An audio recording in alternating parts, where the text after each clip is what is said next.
నల్లకలువ chapter 23. పెళ్లి పనులు start అవుతాయి అందరి ఇళ్లల్లో. కార్డ్స్ కూడా వేద్, వైశాలి, విశ్వ, నిహారిక అనే కొట్టిస్తారు. కానీ వేద్ కోసం, నిహారిక కోసం ఒక 4 వాళ్ళ కార్డ్స్ కొట్టిస్తారు. వేద్కి ఎలాగూ తన పెళ్లి మీద ఇంట్రెస్ట్ లేదు కాబట్టి వాటి గురించి అంతలా పట్టించుకోడు. నిహారిక కూడా ప్రొఫెషనల్ పరంగా కొంచెం బిజీగా ఉండడంతో మొత్తం వర్క్ వాళ్ళ నాన్నగారి మీద వదిలేస్తుంది. ఎలాగూ పెళ్ళి కొన్ని రోజులే ఉంది కాబట్టి ఫోన్ చేసి ఫ్రెండ్స్ని పిలవచ్చు అని అనుకుంటుంది. అలా రోజులు గడిచి పెళ్లి రోజు దగ్గరికి వస్తుంటే పెద్దవాళ్లలో కొంచెం టెన్షన్ మొదలైనా కానీ పెళ్ళి సక్రమంగా జరగాలి అని కోరుకోవడం తప్ప ఏమీ చేయలేకపోతారు. ఒకరోజు శోభన్ చంద్ర గారు పెళ్ళిళ్ళు ఎలా జరగాలి అని ప్రణాళికలు వేస్తూ ఆయన రూమ్ బాల్కనీలో కూర్చుంటారు. అదే టైంలో వేద్ తన రూమ్ బాల్కనీలోకి వచ్చి విశ్వ పెళ్లి కూతుర్ని ఎలా మాయం చేయాలో ఫోన్లో మాట్లాడుతూ ఉంటాడు. వేద్ రూము పైన అయితే శోభన్ చంద్ర గారి రూము ఎగ్జాక్ట్గా కింద ఉండడం వలన వేద్ మాటలు క్లియర్గా వినపడతాయి. ఆ మాటలు వినగానే శోభన్ చంద్ర గారి పెదవుల్లో నవ్వు వికసిస్తుంది. తాతకి తగ్గ మనవడివి అనిపించుకున్నావురా, కానీ నీ స్నేహితుడు చేసుకుంటున్నాడంటేనే తట్టుకోలేకపోతున్నావు. మరి నీ భార్యగా వస్తుంది తను, ఇప్పుడు ఏం చేస్తావో ఏంటో అని నిట్టూర్చి, మా కుటుంబం కోసం తన జీవితాన్ని పణంగా పెడుతున్నా, ఆ అమ్మాయి సంతోషంగా ఉండేలా చూడు దేవుడా అని అనుకుంటూ అక్కడి నుంచి రూంలోకి వెళ్ళిపోతారు ఆయన. చూస్తూ ఉండగానే పెళ్లి ముందు రోజు వస్తుంది.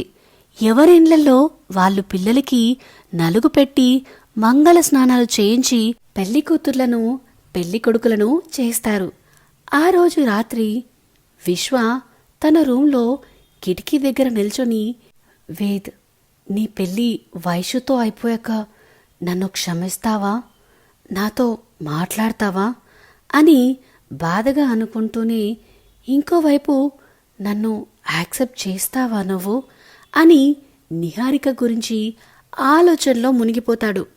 వైషు తన రూంలో బెడ్ మీద కూర్చొని ఆలోచిస్తూ ఉంటే, అక్క, ఏం ఆలోచిస్తున్నావు? నేను చెప్పనా నీకు రాకుమారుడు మొగుడుగా వస్తాడని? చూసావా, నేను చెప్పినట్టే జరుగుతుంది. వేద్ బావ చాలా మంచోడు, నాతో చాలా బాగా మాట్లాడతాడు, నాకు అవసరమైనవి అడగక ముందే కొనిస్తాడు తెలుసా అని వెలిగిపోతున్న కళ్ళతో చెప్తున్న తన తమ్ముడు ప్రదీప్ను చూస్తూ, నువ్వు తెల్లగా ఉన్నావు కాబట్టి నీతో మంచిగానే ఉండి ఉంటాడు, అందరికీ మంచివాడే, నాకు తప్ప. అసలు రేపు పెళ్లి జరిగాక నా పరిస్థితి ఏంటో, అతని పరిస్థితి ఏంటో, అసలు ఈ పెళ్లి సవ్యంగా జరుగుతుందా అని మనసులో అనుకుంటూ ఉంటుంది వైషు బేబీ. అక్క, ఏం ఆలోచిస్తున్నావు? బావ గురించా?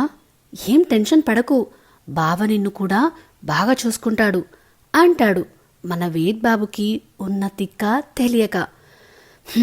సర్లేరా, నీ బావ బంగారం, సరేనా? వెళ్ళి పడుకో, మార్నింగ్ నుంచి చాలా పనులు చేసినట్టున్నావు కదా అని వైషు అనగానే, ఓకే అక్క అని అక్కడి నుంచి వెళ్ళిపోతాడు. వైషు మళ్ళీ ఆలోచనలో కూరుకుపోతుంది.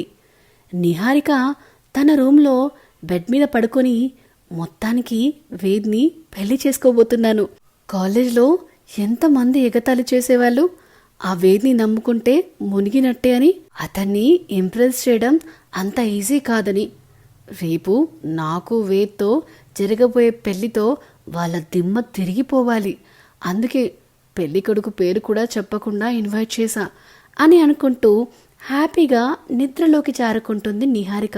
వేద్ మాత్రం ఎటువంటి ఆలోచనలు లేకుండా హాయిగా ఎప్పుడో బెడ్ ఎక్కేస్తాడు. తను చేయాల్సిన పనులు ఎప్పుడో చేసినట్టు. రాత్రి 7 గంటలకి పెళ్లి ముహూర్తం అయ్యేసరికి పొద్దున్నే 10 గంటలకి ముందుగా పెళ్లి కూతుర్లు వస్తారు. నిహారిక వైశ్యుని చూసి, ఏంటి, వైశాలినా విశ్వ చేసుకోబోయేది, అతనికేం తక్కువ అని ఈ అమ్మాయిని చేసుకుంటున్నాడు అని అనుకుంటుంది నిహారిక. నిహారికని చూసి చిన్న స్మైల్ ఇస్తుంది వైషు. తప్పక తను కూడా నవ్వుతుంది. అమ్మా, మీరు వెళ్ళి మీ గదుల్లో ఉండండి అని వాళ్ళకి అక్కడ అరేంజ్ చేసిన రూమ్స్లోకి వెళ్ళమంటారు. తర్వాత పెళ్ళికొడుకులు ఇద్దరూ ఫంక్షన్ హాల్లోకి వస్తారు. ఇంకా ఫ్లెక్సీలు పెట్టలేదు, మీరు భయపడకండి.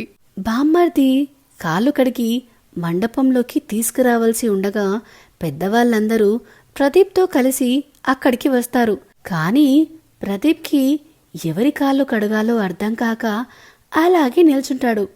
అతని పరిస్థితి అర్థం చేసుకున్న శోభన్ చంద్ర గారు, నిహారిక కూడా బ్రదర్స్ ఎవరూ లేరు కదా, ప్రదీప్ ఇద్దరివి నువ్వే కడిగి వాళ్ళ దగ్గర నుంచి భారీ కట్నాలు సేకరించు అని నవ్వుతూ అంటారు ఆయన.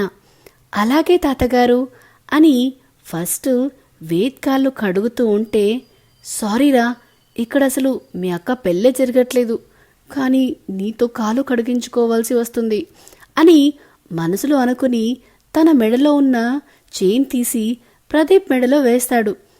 బావగారు ఇదెందుకు అని ప్రదీప్ అడిగేసరికి, ఏంటి బావగారా అని ఆశ్చర్యంగా అడుగుతాడు వేద్ బాబు. సో ఇదేనండి నల్లకలువ 23rd చాప్టర్. అయ్యయ్యో, వేద్కి దొరికిపోయారా ఏంటి? కొంపతీసి పెళ్లి కాకముందుకే వేద్కి తెలిసిపోతుందా? ఇలాంటి అప్డేట్స్ అన్ని మీరు తెలుసుకోవాలనుందా? అయితే వెయిట్ చేయాల్సిందే. అన్నిటికంటే ముందు ఈ వీడియో కనుక మీకు నచ్చినట్టయితే please like, share and comment చేయండి. అలానే ఇలాంటి కొత్త కొత్త కథల కోసం, కొత్త కొత్త అప్డేట్స్ కోసం మన channel the novel whisperer with విన్యాని సబ్స్క్రైబ్ చేసుకోవడం మాత్రం అస్సలు మరవద్దు. Thank you. బై.